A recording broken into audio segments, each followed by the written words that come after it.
అమరావతిలో quantum computing భవన నిర్మాణ పనులు వేగంగా జరుగుతున్నాయి. ఈ పనులను మంత్రి నారాయణ స్వయంగా పరిశీలించారు. డిసెంబర్ చివరి నాటికి క్వాంటం భవనం సిద్ధమవుతుందని అధికారులు మంత్రికి వివరించారు.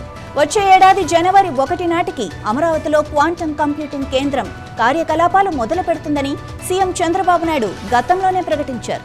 ఇది రాష్ట్ర క్వాంటం వ్యాలీ కార్యక్రమానికి నాంది పలకనుంది.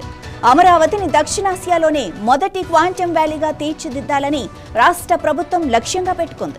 ఈ ప్రాజెక్టును IBM, Tata consultancy services, Larsen and Toubro సంస్థల భాగస్వామ్యంతో అభివృద్ధి చేస్తున్నారు.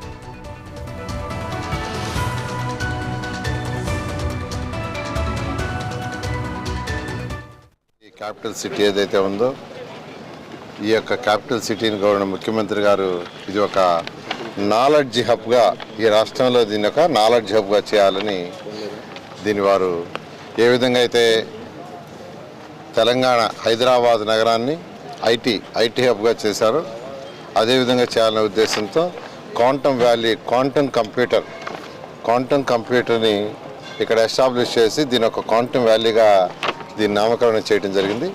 ఆ ఉద్దేశంతో ఏదైతే క్వాంటమ్ వ్యాలీ మిషన్ని ఏర్పాటు చేయబోతున్నారో అటు ఐబీఎం వాళ్ళు, టీసీఎస్ వీళ్ళందరూ కలిసి దానికి సంబంధించి బిల్డింగు 45,216 చదరపు అడుగుల్లో బిల్డింగ్ ఎంతో వేగవంతంగా కన్స్ట్రక్షన్ జరుగుతుంది.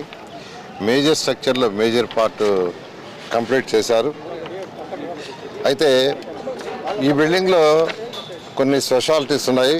అదేంటంటే ఈ క్వాంటమ్ ల్యాబ్ ఫ్లోర్ ఏదైతే ఉందో